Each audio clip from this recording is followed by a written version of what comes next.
ለእግዚአብሔር መታዘዝ ማለት ሌሎችን በሚያስደንቅ ሁኔታ መልካም ነገሮችን ማድረግ ማለት አይደለም። ብዙ ጊዜ ለእግዚአብሔር የታዘዝን የሚመስለን ጓደኞቻችንን በጣም ስናስገርማቸው የአካባቢያችንን ሰዎች ወይም ሀገሩን ስናስገርም የሚመስለን ሰዎች አለን። ለእግዚአብሔር መታዘዝ ማለት ሌሎችን በሚያስደንቅ ሁኔታ መልካም ነገሮችን ማድረግ ማለት አይደለም። ወዳጆቼ ሰው ለእግዚአብሔር ሲታዘዝ ብዙ ጊዜ ከሰው ክብር አያገኝም። ሰው እግዚአብሔርን የሚያስደስት ከሆነ አት ዘ ሴም ታይም ሰዎችን ማስደሰት አይቻልም። ስለዚህ ለእግዚአብሔር ስትታዘዙ ከሰዎች ክብር ላታገኙ ትችላላችሁ። ለእግዚአብሔር ስትታዘዙ ጓደኞቻችሁ ላታስደስቱ ትችላላችሁ። ቤተሰቦቻችሁን፣ የቅርብ ዘመዶቻችሁ ላታስደስቱ ትችላላችሁ። በመጀመሪያና በዋና ደረጃ ለእግዚአብሔር መታዘዝ ማለት የሚያስደንቁ ነገሮችን በማድረግ በማከናወን ሰዎችን ማስገረም ወይም መልካም ነገር በማድረግ ሰዎችን ማስገረም ማለት አይደለም። ሰው ከቤተሰቡም ይሁን በመዛመድም ይሁን ያመጣውን ሀብት ሊያጣ ይችላል። እነግራቸዋለሁ። ኢኮኖሚ ቢዋዥቅ፣ ዶላር ቢወጣ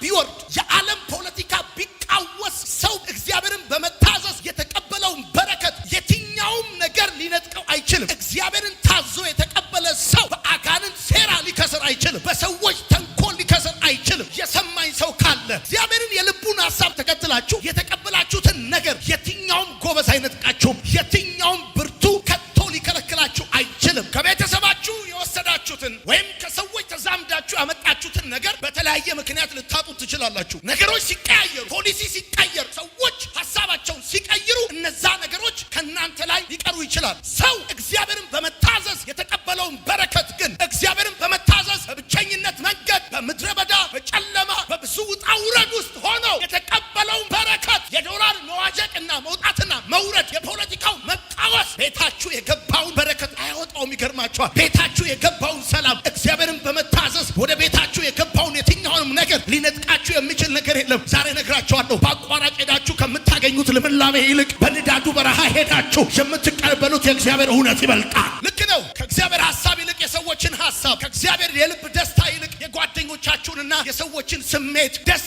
በማሰኘት አንዳንድ ነገር መቀበልና ማግኘት ይቻል ይሆናል። ነገር ግን ነግራችኋለሁ፣ ሰውን በማስደሰት ጓደኞቻችሁን በማስገረም እና እነዚህን የመሳሰሉ ነገሮች በማድረግ የምትቀበሉት የትኛውም ነገር ምናልባት ለጊዜው እናንተ ጋር ሊኖር ይችላል፣ ነገር ግን ሊቆይ አይችልም። ነገር ግን ለትውልዳችሁ ልታሻግሩት አትችሉም። ለዘሮቻችሁ ልታወርሱት አትችሉም። ይኸውልህ ለትውልዱ የሚያወርሰውን ሀብት የሚያገኝ ሰው ማን መሰለ? እግዚአብሔርን በመታዘዝ የተቀበለ ሰው ነው። ለልጆቹ የሚያወርሰው ሀብት ያለው ሰው የነገደ ሰው አይደለም፣ የሮጠ ሰው አይደለም። እግዚአብሔርን በመታዘዝ የተገኘ ሀብት ለዘር ማንዘር ይተርፋል። አሜን ይባላል። ይኸው ነግራችኋለሁ። እግዚአብሔር ምስክሬ ነው። ልጆቻችሁ እናንተ ራሳችሁን ባመማችሁ በዛ ጉዳይ ድጋሚ አይታመሙም። አሜን ባሉ። እናንተ ባለቀሳችሁበት በዛ ጉዳይ ልጆቻችሁ ከቶ አያለቅሰው። የሚሰማኝ ሰው ብቻ ካለ ይሄን በረከት ዛሬ ይዞ ይሄዳል። አናማታካቻታሊፋ አንተን ያስነከሰ ነገር ልጆችን አያስነክሳቸው። አንተን ያስለቀሰ ነገር ልጆችን አያስለቅሳቸው። ከዚህ በኋላ ባንተ ዘር ባንተ ትውልድ ከዚህ በኋላ ጭንገፋ፣ ለቅሶና ሀፍረት በኢየሱስም ተቋረጠ። አዎ ልክ ነው። ሰውን በማስደሰት የሚገኘው ፍሬ ፈጣን ነው። እግዚአብሔርን በማስደሰት የሚገኘው ደግሞ የሚቆይ ሊሆን ይችላል። ግን ነግራቸዋለሁ፣ አይሻግትም። እግዚአብሔርን በመታዘዝ የተቀበላችሁት በረከት ለእናንተ ብቻ ሳይሆን ለዘር ማንዘሮቻችሁ ሌባ በማይሰርቀው ብል በማይበላው ብዙዎቻችን እንቅልፍ ያጣነውና የተጨነቅነው በብዙ የሰው ፊት ያየነው አባቶቻችን ሊመልሱት ይገባ የነበረውን ጥያቄ ሳይመልሱ አሳይመንቱን የነሱንም የኛንም እኛ ጋር አስቀምጠው ሄደው ነው። አያቶቻችን አባቶቻችን ብዙዎቹ እኛ እኮ እየመለስን ያለነው የኛን ዘመን አሳይመንት ብቻ አይደለም፣ የነሱንም ዘመን ያልተሰራ አሳይመንት ነው። ታውቃለህ? ይኸው ዛሬ ጸለይኩልህ። የዘጠኝ አያቶች ሂሳብ ይወራረዳል። እግዚአብሔር ታሪካችሁን ይቀይረዋል። እግዚአብሔር አምላክ የእስራኤልን ሕዝብ ከግብጽ ሲጠራቸው ከብርና ከወርቅ ጋር አወጣቸው። ለምን መሰለህ? የነሱ ብቻ ሳይሆን የዘር ማንዘሮቻቸው ያልተመለሰ የላባቸው ዋጋ አለ። ከብርና ከወርቅ ጋር አወጣቸው። በከንቱ ፈሶ የሚቀር አንድም ላብ ላይኖር እነግራችኋለሁ። ምናልባት ፍርድ ቤት የዘጋበት ሰዎች ታሪኩን ያጠፉት ፋይሉን ያቃጠሉት ምናልባት ሰዎች ያዛቡት ነገር ሊኖር ይችላል። ግን እንደዚህ ዛሬ ጸለይኩላችሁ። እግዚአብሔር አምላክ በእናንተ ዘመን የእናንተንና የልጆቻችሁ መንገድ ከእናንተ ይልቅ የቀና ይሆናል። መታዘዝ ማለት ሰዎችን የሚያስደንቅ መልካም ነገር ማድረግ ማለት ሳይሆን መታዘዝ ማለት እግዚአብሔርን የሚያስደስት የጽድቅ አቋቋም ነው። ምናልባት እግዚአብሔርን ስትታዘዙ ክብር ላታገኙ ትችላላችሁ፣ ሰዎችን ላታስደስቱ ትችላላችሁ። ምክንያቱም ሁለት ነገር በአንድ ጊዜ ማድረግ ስለማትችሉ፣ እግዚአብሔርንም አክብራችሁ ሰዎችንም ማክበር ስለማትችሉ፣ እግዚአብሔርንም አስደስታችሁ ሰዎችንም ማስደሰት ስለማትችሉ፣ መታዘዝ ደግሞ ከሰው ደስታ ይልቅ የእግዚአብሔርን ደስታ፣ ከሰው ክብር ይልቅ የእግዚአብሔርን ክብር ማስቀደም ማለት ስለሆነ እናንተ በዙሪያችሁ ላሉ ሰዎች ለምታውቋቸው ለሥጋ ዘመዶቻችሁ ሳይሆን ለእግዚአብሔር ክብርና ደስታ ለመኖር የወሰናችሁ ሰዎች ስለሆናችሁ አስቀድማችሁ ይህንን በመወሰናችሁ ምክንያት ሰዎች ላይደሰቱ ይችላሉ፣ ሰዎች ላይቀበሏችሁ ይችላሉ፣ ሰዎች ላያከብሯችሁ ይችላሉ። ብዙ ጊዜ እግዚአብሔርን በመታዘዝ ውስጥ ድንቅ ነገር እንደሚሆንልን እናውቃለን። ነገር ግን እግዚአብሔርን ላለመታዘዝ የምናስቀምጣቸው ብዙ ምክንያቶች አሉ። የልቡን ሐሳብ እናውቃለን፣ እንረዳለን፣ ተምረናል። በተለይ በጣም ብዙ ክርስቲያን ብዙ ሴሚናር ተምሯል። ኮምፓሽን ሴሚናር ያልሰጠው የሰው የለም ኢትዮጵያ ውስጥ። ወርልድ ቪዥን ሰጥቶናል፣ ግሬድ ኮሚሽን ሰጥቶናል፣ በጋብቻ ተሰጥቶናል፣ ከሷ ጋብቻ ተብለናል። በጣም ብዙ ሴሚናር ሰምተናል። ነገር ግን ካወቅን በኋላ የእግዚአብሔርን ሐሳብ ለመፈጸም ስንንቀሳቀስ እግዚአብሔርን ላለመታዘዝ የምናስቀምጣቸው በጣም ቁልፍ 3 በቂ ምክንያቶች አሉ። እያንዳንዳችን ውስጥ ብዙ ናቸው፣ ሁላችንም የሚያስማሙ ግን 3 ናቸው እግዚአብሔርን ያለመታዘዝ ምክንያቶች። አንዱና ዋነኛው ብዙ ሰዎች ከእግዚአብሔር የሚገኘውን በረከት እንዳይቀበሉ የሚከለክላቸው የመጀመሪያው ምክንያት ምን መሰላችሁ? ቤተሰብ ነው። እናት፣ አባት፣ ወንድም፣ እህት፣ ልጅ፣ ሚስት፣ ባል። እነዚህ ነገሮች ዋነኛ እግዚአብሔርን ላለመታዘዝ እንደ ምክንያት ይዘን የምንንቀሳቀሳቸው ነን። እንደውም ብዙዎቻችን እነዚህ ምክንያቶች ከእግዚአብሔር ሐሳብና ፍቃድ እቅድ በፊት በኪሳችን እንዳስፈላጊነቱ ድፍንም ዝርዝርም ነው ይዘን የምንዞረው እነዚህን ምክንያቶች። ለምንድን ነው ይሄን ያልኳችሁ? የእስራኤል ሰዎች እግዚአብሔርን ላለመታዘዝ ምክንያት አድርገው ያመጡት አንድ ሐሳብ በእግዚአብሔር ቃል ላይ ስታነቡ ልጆቻችን በመንገድ ላይ ይሞታሉ የሚል። በጣም ብዙ ክርስቲያኖች እግዚአብሔርን ላለመታዘዛቸው ምክንያት የሆናቸው ለትዳራቸው ያላቸው ጥንቃቄ፣ ለእናታቸው ለአባታቸው ያላቸው ጥንቃቄ፣ ለባላቸው ለሚስታቸው ያላቸው ጥንቃቄ፣ ለልጆቻቸው ያላቸው ጥንቃቄ ነው። የእግዚአብሔር ድምፅ ወደኛ ሲመጣ እግዚአብሔር እንድናደርገው አንድን ነገር ሲያዘን በዛ ትእዛዝ ውስጥ ለእግዚአብሔር ትርፍ ለቤተሰቦቻችን ዳሜጅ ያለ ይመስለናል። እኛ ለልጆቻችን፣ ለቤተሰቦቻችን፣ ለሚስቶቻችን፣ ለባሎቻችን ካለን ጥንቃቄ በላይ እግዚአብሔር ስለኛ ይጠነቀቅ ዘንድ እሱ ታማኝ አምላክ እንደሆነ ማስታወስ ለክርስቲያኖች ተገቢ ነው። ወዳጆቼ እግዚአብሔርም እንደዚህ ያደረገ በዘዳግም መጽሐፍ ምዕራፍ 1 ቁጥር 39 ላይ ልጆቻቸውን አስገባና እነሱን ምድረ በዳ ላይ ያስቀራቸው። ታውቃለህ፣ የተጠነቀቁላቸው ልጆቻቸው፣ ያዘኑላቸው ልጆቻቸውን አስወረሳቸውና እግዚአብሔርን የጠረጠሩትን ሰዎች ምድረ በዳ ላይ ያስቀራቸው። ብዙዎቻችን ከእግዚአብሔር ሐሳብ ጋር የተላለፍነው ጥንቃቄ በሚመስል አመጻ ነው፣ ወይም ለቤተሰቦቻችን ማሰብ በሚመስል ጉዳይ ውስጥ ያለመታዘዝ ምክንያት በገንዘብ መተካት፣ የእግዚአብሔርን ትእዛዝ የእግዚአብሔርን ሐሳብ በገንዘብ መለወጥ። በአንደኛ ሳሙኤል መጽሐፍ ምዕራፍ 15 ቁጥር 19 ላይ እናንተ ቤት ሄዳችሁ አንብቡት። ሳኦል ለእግዚአብሔር ፍየልና በግ እንደዚሁም ደግሞ ገንዘብ አመጣለት። ሳኦል ያመጣው ፍየልና በግ ወታደሮቹን ሊመግብ ይችላል። ገንዘብ ግን እግዚአብሔርን ከመታዘዝ ጋር አይወዳደርም። እግዚአብሔርን መታዘዝ ገንዘብን ከማትረፍ ጋር አብሮ አይወዳደርም። አሁን ብዙዎቻችሁ እግዚአብሔር እንድታረጉለት የነገራችሁን ነገር ለእግዚአብሔር በማምጣት መሸወር ትፈልጋላችሁ። ለእግዚአብሔር ሐሳቡን መፈጸም እንጂ ትእዛዙን በገንዘብ መተካት እሱ ማትረፊያ አይሆንም። ጋድ ባንተ ሰትስፋይ የሚያደርገው ናታሪም እንድትሆኑ ከሆነ ሚሊዮን ብር አምጥተህ እሱ ሰብስቲዩት አታረገው። እግዚአብሔርን ላለመታዘዝ ምክንያት አትደርድር። አሰራሩ አይመችም አትበል። በምድር ላይ የትኛው የሚመች አሰራር የለም። አሁን ብዙዎቻችሁ እግዚአብሔርን ላለመታዘዝ፣ እግዚአብሔርን ላለማገልገል፣ እንደ ልቡ ሐሳብ ላለመኖር በጣም ብዙ ክላስ አላችሁ። ከዚህ ምንም ያክል ዶሴ፣ ከዚህ ምንም ያክል አጤሬራ፣ ምንም ያክል መዝገብና መጽሐፍ አላችሁ። በዚህ ምክንያት እኔ እንዳንተ ሐሳብ መጓዝ አልቻልኩ ምናምን ብትላላችሁ። እግዚአብሔር ደግሞ የሚፈልገው ማን መሰለ? ከምክንያት በላይ እየተራመደ ከምክንያት በላይ እያየ ከሱ ሐሳብ ጋር የሚሄድን ሰው ነው። እኔ ዛሬ ያየሁላችሁ በረከት አለ። የማይወሰድ በረከት አሜን በል። የማያረጅ በረከት አሜን በል። የማይሻክት በረከት አሜን ይባላል። ሶስተኛው ግን የእግዚአብሔርን ትእዛዝ በቸርነት መተካት፣ በበጎነት መተካት፣ በመልካምነት መተካት፣ ኤንጂኦ በመሆን መተካት። በኢያሱ መጽሐፍ ምዕራፍ 11 ቁጥር 21 እስከ 22 ላይ ስትመለከቱ ኢያሱን እግዚአብሔር እንደዚህ ያሉ ፍልስጤሞችን አጥፋ።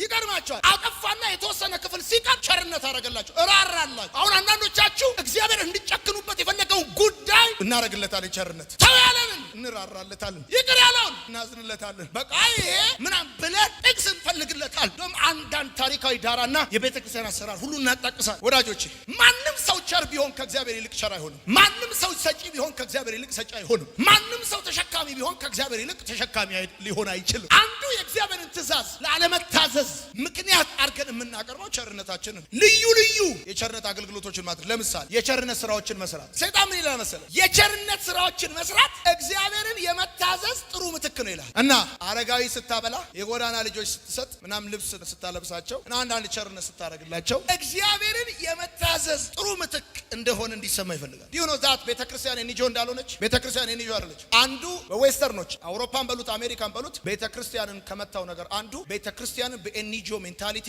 አውረዳቸው። ቤተክርስቲያን ኤንጂኦ አይደለች። እግዚአብሔር አንተን ይፈልጋል? ያንተን አይደለም የሚፈልገው መጀመሪያ አንተ ቢኮዝ አንተ መገኘት ብዙ የሚሰራው በጣም ብዙ የሚያስተካክለው ነገር አለ። ልጁ በእኔ ሁኔታ ሊገልጥ በወደደ ጊዜ ከደምና ከስጋ ጋር አልተማከርኩም እንዳለ እግዚአብሔር ሰው እግዚአብሔር በአንተ ህይወት ሊገለጥ ሲፈልግ ከደምና ከስጋ ጋር አትማከር፣ ከጎረቤት ጋር አትማከር፣ ከሰው ጋር አትማከር። እግዚአብሔር ለአንተና ለልጆች ለቤተሰቦች የማይጠነቀቅ አድርጋ አታስበው። አብረው ይላሉ አገልጋዮችም ነገራቸው ነገር አለ። ያገለገልነው እግዚአብሔር አምላክ እኛን ፕሮስፐር እንድናደርግ ካላደረገን አላገለገልነውም። ከልቤ ያገለግለዋለሁ፣ አትጠራጠር። ከልቤ ከውስጥ ያገለግለዋለሁ። እግዚአብሔርን እነግራለሁ በህይወቴ ዘመን ሁሉ የሚጎልብኝ ነገር አይኖርም። መታዘዝ የታላቅነት መሰላል። ምናልባት ትልቅ ለመሆን ትፈልግ ይሆናል። ትልቅ ለመሆን ከፈለግ በትልልቅ ሰዎች ላይ አትቅና። ትልቅ በሆኑ ሰዎች ላይ በሐሰት አትመስክር ወይም ስማቸውን አታጥፋ። ትልቅ ለመሆን ከፈለግ እሱ በትልልቅ ሰዎች ላይ በመቅናት ሳይሆን እግዚአብሔርን በመታዘዝ የምታመጣው ህይወት ነው። መታዘዝ የትልቅነት መሰላል፣ የስኬት መሰላል። ወዳጆቼ ይስሐቅ እግዚአብሔርን ታዘዘ፣ ታላቅ ሰውም ሆነ። እግዚአብሔርን በመታዘዝ የምትቀበሉት በረከት በአስቸጋሪ ሁኔታና ዘመን ውስጥ ሌሎች ሲቀንሱ እናንተ እየጨመራችሁ፣ ሌሎች ሲወርዱ እናንተ እየወጣችሁ እጅግ እስከሚበልጥ ድረስ እየጨመረ ይበዛ ነበር ተብሎ እንደተጻፈ እግዚአብሔርን የሚታዘዝ ሰው እጅግ እስከሚበልጥ ድረስ እየጨመረ ይበዛል። እግዚአብሔርም ይስሐቅን እንደዚህ ያለው በአብርሃም ዘመን ከነበረው ረሃብ በላይ በይስሐቅ ዘመን ረሃብ ሆነ አለ። ነገሩ ከመቀነስ ይልቅ ከፍቷል፣ ከመስተካከል ይልቅ ተበላሽቷል። እግዚአብሔር እንደዚህ ያለው ተቀመጥ አለው። ተቀመጥ አለው። በረከት ያለው በኔ ሐሳብ ውስጥ በኔ ኦርደር ውስጥ ነው እንጂ መሬት ውስጥ አይደለም፣ አየር ላይ አይደለም። ይስሐቅም ተቀመጠ፣ ታላቅ ሰውም ሆነ፣ እጅግ እስከሚበልጥ ድረስ እየጨመረ ይበዛ ነበር አለ። እኔ ተቀበልኩት ይሄንን ቃል፣ እኔ ተቀበልኩት ይሄንን ህይወት፣ የኔ ያደረግኩት በኢየሱስ ስም። ይኸው ለእናንተ ጸለይኩላችሁ። እጅግ እስከምትበልጡ ድረስ እየጨመራችሁ ትበዛላችሁ። ወዳጆቼ በዚህ ዘመን ውድድሩ ከባድ ነው፣ ፉክክሩ ከባድ ነው። በጣም ቴክኒኩ ብዙ ነው፣ ውስብስብ ነው። ጨዋታው በጣም በኔትወርክ ነው፣ በዘመን ነው፣ በዝምድና ነው። አንድ ነገር ግን ነግራችኋለሁ። በምድረ በዳ ውስጥ እሺ ብላችሁ ታዛችሁ፣ በመከራ ውስጥ እሺ ብላችሁ ታዛችሁ አትቀንሱም። እስከምትበልጡ ድረስ እየጨመራችሁ ትበዛላችሁ። የእኛን መጨመር ልዩ የሚያደርገው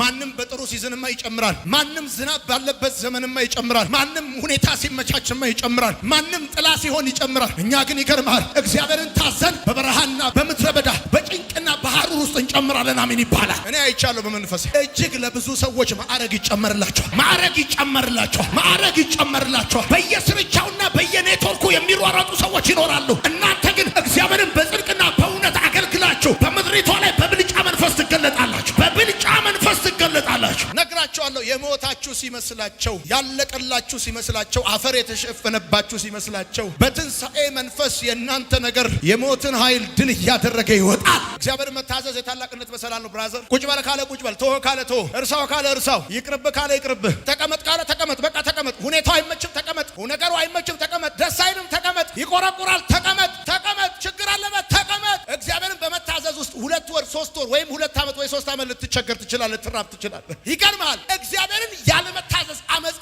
ለ2 ዓመት ያበላሃል፣ ለ20 እና ለ30 ለ40 ዓመት ግን በረሃብና በጠኔ ውስጥ ይጥልሃል። ምናልባት እግዚአብሔርን ስትታዘዝ የምትቸገረው ለ2 ወር ወይም ለ2 ዓመት ይሆናል። ከ2 ዓመት በኋላ ግን ይገርምሃል፣ እግዚአብሔር አምላክ ደብል ዲጂት ነው ነገሩን የሚያደርገው። ብዙዎች እግዚአብሔርን ባለመታዘዝ አራዳ የሆኑ የሰለጠኑ ያወቁ ብልጥ የሆኑ መስሏቸው አቋራጭ መንገዶችን ተጠቅመዋል። ለእግዚአብሔር ድምፅ ታዛችሁ ከጓደኞቻችሁ ወደ ኋላ የቀራችሁ፣ ለእግዚአብሔር ድምፅ ታዛችሁ ከብዙ ነገር ወደ ኋላ የቀራችሁ ሰዎች ይገርማቸዋል። አልተሳሳታችሁም፣ አልተሸወዳችሁም። እነዛ ብልጥ ሆነው የምታውቋቸው ጓደኞቻችሁ የወጡት ለጊዜው ነው፣ ይገርማል፣ ለዘላለም ይወርዳሉ። እናንተ ግን የወረዳችሁት ለጊዜው ነው፣ ለዘላለም ትወጣላችሁ። እነዛ የእግዚአብሔርን ሐሳብ ባልሰማ አቋርጠው የሄዱና ለጊዜው ያገኙ የመሰሉ ሰዎች ያገኙት ለጊዜው ነው። አጣህ አይደል? እግዚአብሔርን በመታዘዝ ውስጥ ያጣኸው ለዘላለም እንዳይመስልህ። የታላቅነት መሰላል ነው እግዚአብሔርን መታዘዝ። የስኬት መሰላል አይመስልም፣ ለጊዜው ማጣት ስላለበት አይመስልም፣ ለጊዜው መውረድ ስላለበት አይመስልም። የክብር መሰላል አይመስልም፣ ለጊዜው ውርደት ስላለበት እግዚአብሔር መታዘዝ። የመታዘዝ በረከት አለው። ይገርምሃል፣ ሰው ስማይ ልንገርህ፣ በአቋራጭ ሄዶ ሊከብር ይችላል። ይሄን ክብር ግን ማንም ይነጥቀዋል። ሰው እግዚአብሔርን በመታዘዝ ያገኘውን ክብር ግን ምድር ቢሰበሰብ ሊነጥቀው አይችልም። ሰዎች በአቋራጭ ሊያነግሱ ይችላሉ። በአቋራጭ ያነገሱ ሰዎች ይገርምሃል፣ በአቋራጭ ያወርደዋል። እግዚአብሔርን በመታዘዝ ግን ከወጣበት ከፍታ ማንም ያወርድ ዘንድ ከቶ አይቻለው። አይመችም ትዳሩ ተቀመጥ፣ አይመችም ስራው ተቀመጥ፣ ተቀመጥ ካለ ተቀመጥ፣ ተወ ካለ ተወ፣ ውጣ ካለ ውጣ፣ ይቅር ካለ ይቅር፣ ጥቅሙም ይቅር፣ ምቾቱም ይቅር፣ ሙቀቱም ይቅር። እሺ እኔ አባት አንተ ያልከው ይሁን እታዘዛለሁ። እሺ እነዛ ጓደኞቼም ይቅሩ፣ ወዳጆቼ አብሮ አደጎቼ ናቸው ይቅሩ፣ እኔ ይሻላለሁ፣ ብቻዬን እኔ ይሻላለሁ ካለ፣ ከእልፍ ሰው ይልቅ እኔ እበልጥብሃለሁ ካለ ይቅሩ። ዳዊት ምን አይነት አሟሟት እንደሆነ ደግሞ ተሰማ። ክብር ጠግቦ፣ እድሜ ጠግቦ፣ ባለጠግነት ጠግቦ፣ ለምን እግዚአብሔርን ታዞ። እግዚአብሔርን መታዘዝ መልካም አጨራረስ ነው ብራዘር። ይኸው መልካም ምኞት መግለጫ ይነግራለሁ። መልካም ማግኘት ይሁንልህ፣ መልካም ማግኘት ይሁንልህ፣ መልካም ነገር ይሁንልህ፣ ግን መልካም አጨራረስ ይሁንልህ። እግዚአብሔር መታዘዝ መልካም አጨራረስ ነው። እግዚአብሔር መታዘዝ ዳዊት እንዴት ጨረሰ ካልከኝ እድሜ ጠግቦ ነው፣ ባለጠግነትን ጠግቦ። እግዚአብሔርን መታዘዝ የተጽዕኖ ስፋት። አንዳንድ ሰዎች ተጽዕኖአቸው በሰፈራቸው ልክ ነው። ሌሎች ሰዎች ደግሞ ተጽዕኖአቸው በከተማቸው ልክ ነው። ሌሎች ደግሞ አሉ ተጽዕኖአቸው በሀገር ሌቭል ደረጃ ያሉ ሰዎች አሉ። እግዚአብሔር አብርሃምን በዘፍጥረት መጽሐፍ ምዕራፍ 12 ከቁጥር 1 እስከ 4 እንደዚህ ያለው ና አለው ዘርህን አለው እንደ አሸዋ ነው ማለት እንደ ሰማይ ከዋክብት ነው። አንተ ዩኒቨርሳል ተጽዕኖ ፈጣሪ ነው ማለት እግዚአብሔር ምስክሬ ነው። የተጽዕኖ መጠናችሁ ለእግዚአብሔር የመታዘዛችሁ ልክ ነው። አንተ በጓዳ ሆነ በርን ዘግተህ ስትታዘዘው እግዚአብሔር አምላክ በአደባባዩ ላይ በከፍታ ያስገድሃል። አሜን በል። እግዚአብሔር አብርሃም እንደዚህ አለ፣ ውጣ አለው። ውጣ ከዘመዶች ከቤት ከዘመን ከሀገር ውጣ። እሺ ካልክ እንደ ሰማይ ከዋክብት እንደ ምድር አሸዋ አደርግሃለሁ። በምድር ላይ ያለ የተጽዕኖ ልክ እኔ የታዘዝክበት ልክ ነው። በቃ አለቀ። ሰማይ ልንገርህ፣ በጣም የሚገርመኝ አንዳንድ አገልጋዮች አሉ በጣም ሞስት ኢንፍሉዌንሻል በሆኑ አገልጋዮች ላይ ይቀናል። ከምትቀና የአንድ አገልጋይ የተጽዕኖ ሌቭል ለእግዚአብሔር የመታዘዙ ልክ ነው። ከምትቀና እግዚአብሔርን ታዘዝ። ስትታዘዘው እንድትሰማ ያደርጋል። እግዚአብሔር መታዘዝ የእግዚአብሔር መገኘት መንገድ ነው። የእግዚአብሔር አብሮሆት፣ የእግዚአብሔር ሀልዎት፣ የእግዚአብሔር ካንተ ጋር የመሆኑ መንገድ መታዘዝ ነው። የሚታዘዙኝን ሰዎች አለ ቃሌን ወደሚጠብቁ ሰዎች አለ። በመሰረቱ እግዚአብሔር የማይገኝበት የትም ቦታ የለም። ወደ እሱ እንመጣለን፣ በእርሱም ዘንድ መኖሪያ እናደርጋለን። ስማ፣ እሺ ስትል የእግዚአብሔር ህልውና የእግዚአብሔር መገኘት መንገዱ መታዘዝ ነው። መታዘዝ የእግዚአብሔር መገኘት ወደ ስራ ያመጣል። ለምሳሌ እሺ ብለህ አስራት ስትሰጥ፣ እሺ ብለህ ስትጸልይ፣ እሺ ብለህ እግዚአብሔር ያለህን ነገር ስታደርግ የእግዚአብሔርን መገኘት ወደ ስራክ ነው የምታመጣው። መታዘዝ የእግዚአብሔር መገኘት ወደ ስራክ ማምጫ። ስለዚህ የእግዚአብሔር መገኘት የመታዘዝ ታላቁ በረከት ነው። ጻፉ። ለምሳሌ እናትና አባትን አክብር አለ እግዚአብሔር። እድሜህም በቃ እናትና አባትን ስታከብር እድሜ ረዝም። መታዘዝ ሞኝነት ይመስላችሁ ሰዎች ካላችሁ የእድሜ ርዝመት ነው። አባ መታዘዝ እበይ፣ ፋራነት ከመሰለሽ እበይ። ምንም ያክል ሂል ላይ ወጣሽ እየገላመጥሽን እንደዚህ ያየሽን ካቶ ሄደሽ ስታበቂ እሱ እርድና ከመሰለሽ ተሳስተሻል። ከጓደኞችሽ ጋር እግዚአብሔርን ባለመታዘዝ ስቀሽ ሊሆን ይችላል። ብቻሽን ግን ታለቅሻለሽ። አትርሺ። ሰው እግዚአብሔርን ባለመታዘዝ ብቻውን ነው የሚያለቅሰው። ከጓደኞቹ ጋር ሊስቅ ይችላል። ሰው ግን እግዚአብሔርን ሲታዘዝ ይገርምሃል። እግዚአብሔር አምላክ መሳቅ ብቻ ለብዙዎች ሳቅ ያደርገዋል። በስራው የተባረከ የሚሆን ሰው 40 ደቂቃ የሚቃወም ሰው አይደለም። ባያሶስ ምናምን እያለ የሚጮህ የሚታዘዘኝ ሰው አለ በስራው ይባረካል። ቻው። መታዘዝ የበረከት ምንጭ ነው። የእግዚአብሔር መንፈስ የነገረኝ ነገር አለ። እሱም ይሄ ነው። የማይወሰድ በረከት በህይወታችሁ ላይ ዛሬ ተብሎ ከተጠራው ቀን ጀምሮ ይሆናል። ይሁን እኔን እቺን ቀን ምልክት አድርጉ። ከዚህ ቀን ጀምሮ የምትገዟቸው ነገሮች ለተሻለ ነገር እንጂ ለመውረድ ከእጃችሁ አይወጡ። እግዚአብሔርን ባስቀደማችሁበት፣ እግዚአብሔርን በታዘዛችሁበት ጉዳይ ላይ እግዚአብሔር ምስክሬ ነው። በመስሪያ ቤት ልዩነት ይሆናል። መታዘዝ ልዩነት ነው ብያቸዋለሁ። መታዘዝ የእድሜ ርዝመት ነው ብያቸዋለሁ። መታዘዝ የበረከት ምንጭ ነው ብያቸዋለሁ። ይሄው እግዚአብሔር ምስክሬ ነው። በሰላም ትወጣላችሁ። መንገዳችሁ ላይ የተሰወረ ወጥመድ አያገኛችሁ። የመኪና አደጋ አያገኛችሁ። የክፉዎች ወጥመድ አያገኛችሁ። እግዚአብሔር ካሰበላችሁ ነገር ሳትደርሱ ባጭር አትንቀጩ።